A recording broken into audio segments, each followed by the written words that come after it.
Thank you very much, Sana. I think that so that we can maintain our mental health, it's important to establish a general context for all the conversations we'll be having for the rest of the stolen second term of our president, so that we don't get into tantrums trying to understand the general background and the basis for the things that we're going to see. Now, our president went on his knees before his first term and begged us to try him. Right? They made promises of instant heaven.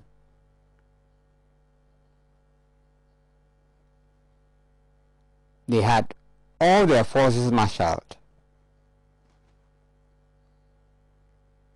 At least 90% of the media, private and public.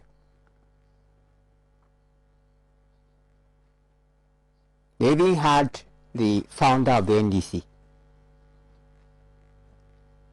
as part of the agenda. The recently resigned special prosecutor. All those forces. So President Addo led the insurgency. He was sold as what? Incorruptible.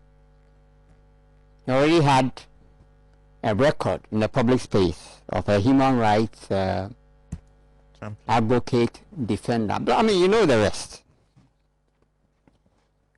But the simple truth is that what was sold the Ghanaian people was a big con. It was fraud. And throughout the first term, this fraud survived on the basis of regularly blaming the Algon Mahama administration for whatever problem.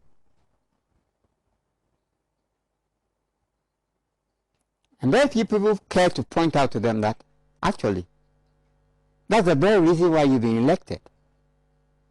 But everything that they said about our problems suggested that they should not have been left with any problems. Because actually they did not come because of the good people of Ghana.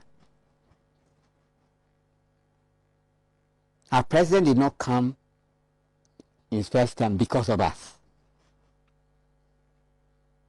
He came to settle his own legacy debts that had been accrued through years of campaigning for power.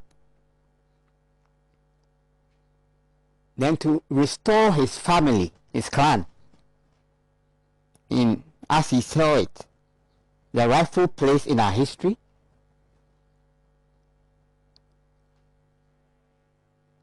And to make himself and his friends and cronies wealthy. So for the entire 4 years of the first term, you could take it from me that on practically every loan, his cousin, his personal treasurer, campaign finance manager, and Minister of Finance, his company had a commission on loans that we have contracted, which generations unborn are going to have to pay well into the future. They call this smart borrowing. What in fact they have done, I mean all governments have done that. But this one was taken to another level. 30-year, 40-year bond. I'm sure you've heard of all of that. Yes. So smart borrowing. You replace old loans with new loans. You engage in self-dealing on those loans. You earn commissions on them. And now, in this situation, everybody else knows that they have to take care of themselves. And that's what they spend the first term doing. For which reason? But for the incompetent campaign that the NDC ran, they would have been turned out of power. I mean, in a straightforward manner. Okay?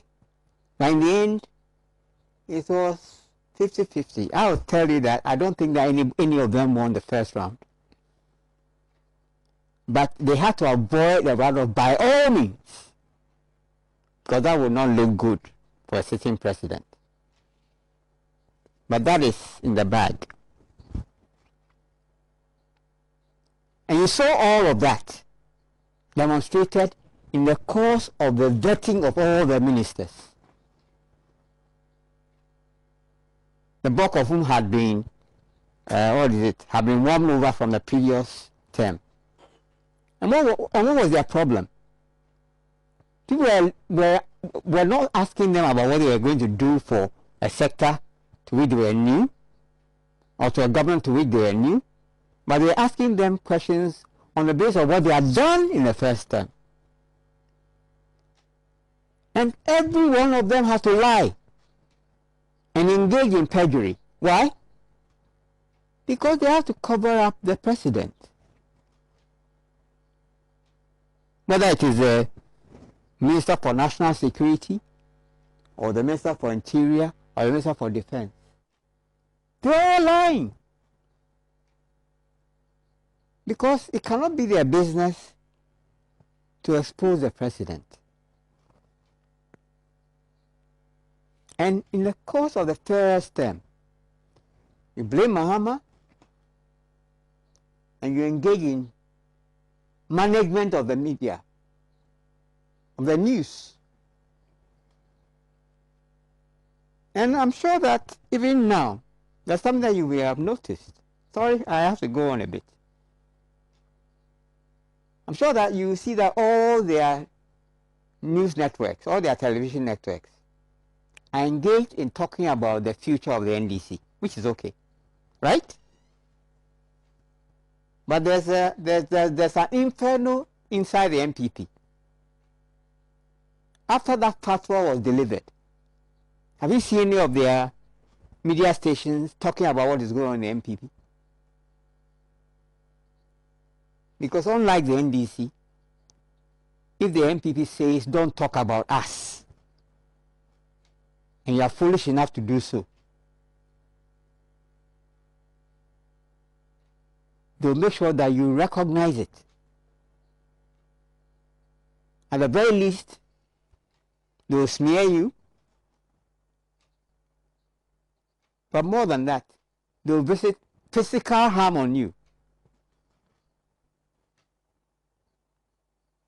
So, Joy FM, Metro, City News, Peace, all of them. They are busy getting into the cracks that one can see plainly in the NDC. Not one word will be said about the secret campaign that is being supported by the president, so that he can control the MPP after he has stepped down through the hapless Dr. Barbia.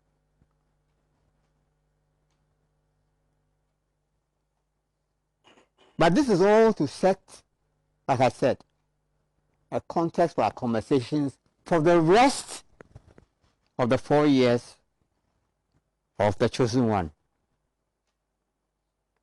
And Sir Chumbuafo made a point about the chosen one. You know what? The MPP is a party of the Ghanaian elite. In spite of its ethnic base and its attempt to impose a narrow ethnic hegemony by stealth. Are you paying attention to me? I'm saying that the MPP remains a party of the Ghanaian elite. In spite of its narrow ethnic base and its attempt to impose the hegemony of that ethnic base by stealth on the rest of us.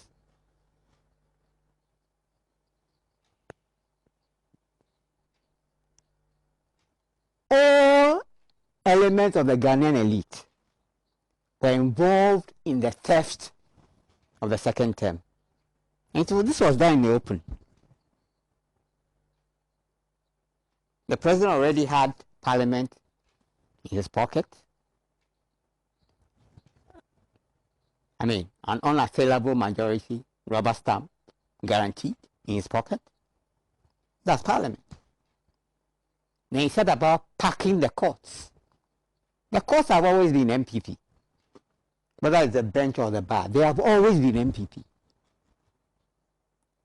But in order to remove any doubts about loyalty or ensuring that they remain timid, he set about packing the bench. Then he picked his niece-in-law after orchestrating the removal of the previous electoral commissioner and packing the AC with known MPP activists. I'm talking about the preparation for the theft. I'm saying this was done in open public, in open space. This is not secret. All the levers of government were complicit in this matter. The court was part of it. When he came out and said that what?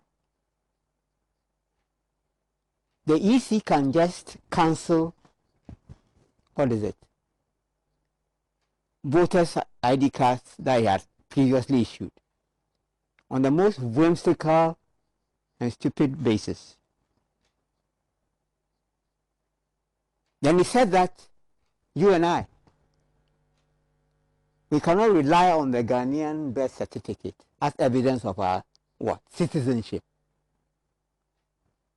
I mean, all these things I'm saying are public knowledge. Then they cover it by saying that, you know what? In discharging their responsibilities under the Constitution, the EC is not answerable to anybody. In fact, they can do as they please.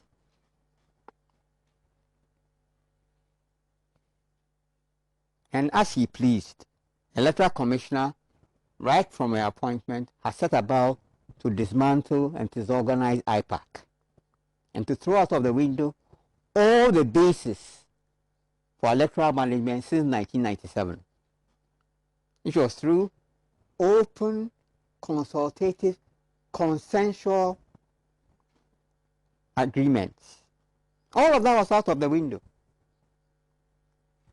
So you wonder what she was smoking the last time they called the NDC for a meeting. What were they expecting the NDC to come and do at that meeting? But like I said, this is just to establish the basis. Whether we are going to talk about energy, or whether we're going to talk about free SHS, or whatever.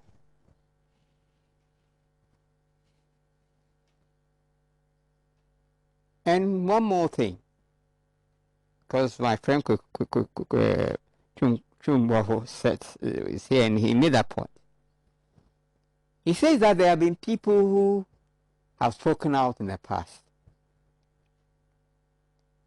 But I have this problem for my friends in the NDC.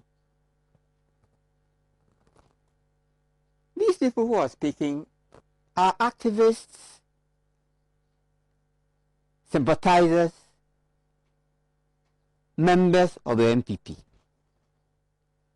So why in the name of Christ do you expect them to speak against their party?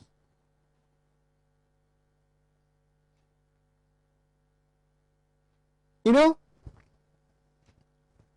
Lenin made an observation, and he was basically speaking to what Marx had, as it were, discovered. But you know what?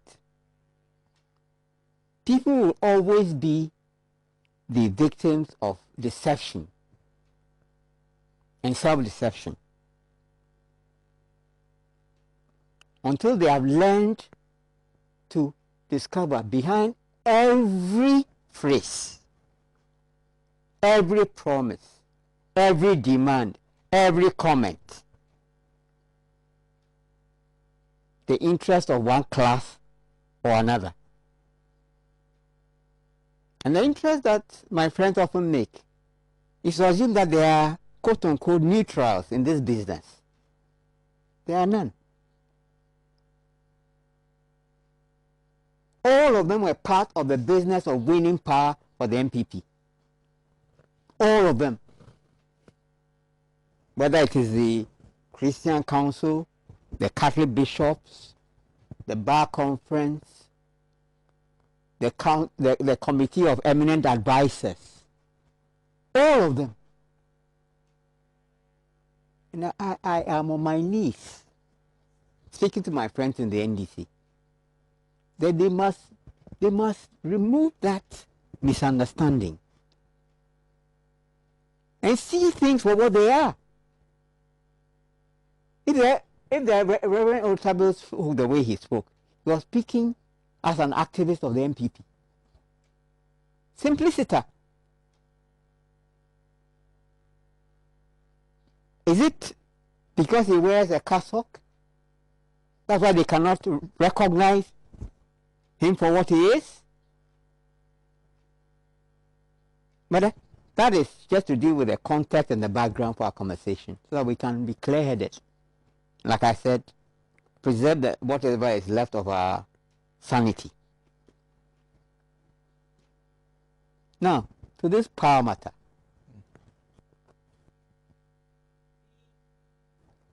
When the first term, we were told that the Mahama government had arranged for far too much power. I'm sure you heard about that, right? That they had signed needless power purchase agreements.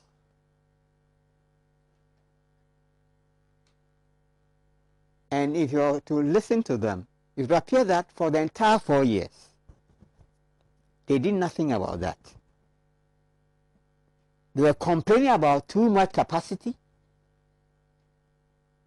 and take-or-pay arrangements that were onerous. Now what are they saying? Did I read right that they are saying that we need more generation capacity? So what did these guys take us for? Well, it cannot be right to complain on one hand that we have overcapacity, and then to say that we need more generational capacity. But the simple truth is this. You know, President Mahama, at the time that the Dunso hit, simply said that, you know what, I take responsibility, I'm going to fix it. Right? There are some decisions that were taken that you can question. Okay? But they went ahead and they invested a lot, and truth be told, we had at the end of his term more capacity than they had projected we needed. Okay? Never mind the fact that the crisis had been created in the first place for not even just President Mahama, but for President Mills. Okay? It was an inherited problem because throughout practically the entire 8-year term of President Akufo, the NPP had invested practically all our generational eggs in the West African gas pipeline for some small chubu. So we were completely fixated on the West African gas pipeline. When it did not materialize the way we expected it to happen, we were forced to go for those toy generators that Dr. Rekuburi spoke about. But never mind. My friends in the NDC could not even come to explain this to us, that we knew from the work that had been done by the Energy Commission at that time that we had to add annually 200 megawatts to our capacity each year. And so if you delay in doing that, it will necessarily show. Now the current problems that we are having are a combination of problems of finances and problems of deliberate neglect. The point has been made that we have a problem of evacuation. A lot of the power that is being generated in the south. But there are demands up country and for export. The investments that must be made in the distribution, in the evacuation network have been delayed for whatever reason. Okay? Tumbo spoke about Tesla that have been set aside or been put in place so that that financial issue can be addressed. But that is no longer available. And going forward, to the extent that the mix, the generation mix, increasingly includes more thermal, the good people of Ghana can expect to pay higher tariffs.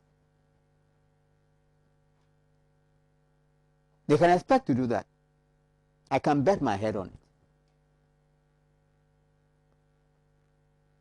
And that is what is going to happen with us going forward. As for the ministers and the various placements that they have appointed, they can engage in the stories that they're engaged in and say that, oh, what's the definition for doomsday that I heard from this thing? It says doomsday means that there's a generational basis for the problem. That's stupid. To the lady a few meters away in a Blinkpay, she turns on her switch and there's no power, or she's using power and it goes off. What is it? She has to go and find out whether it is happening because ECG is old money or the level at buoy has gone down, or a rat has entered a transformer and it has blown. If it happens regularly, and people have invented a name for it, they call it doomsday. And they don't want to know the origins of it. All they know is that power is unreliable and do not know when it will go off. Isn't that the case? So they should quit all these hair splitting and openly telling us that we are fools. And fix it. That is why we elect governments. But I have bad news. the working people of this country are going to pay through the nose for the corn that they have been fed, for the lies, for the theft, and for the open bribery that was needed to secure the second term. And a few days ago, I heard, I'm not sure whether it was ALHAJI Sweeney, who was saying that maybe it was a blessing in disguise that John Mahama did not win the second term. Because otherwise, by this time, I can guarantee you that all those ghosts, all those MPP activists that Chumboafo expects to speak against their government, would have been on the rooftops talking about the incompetence of the Teni.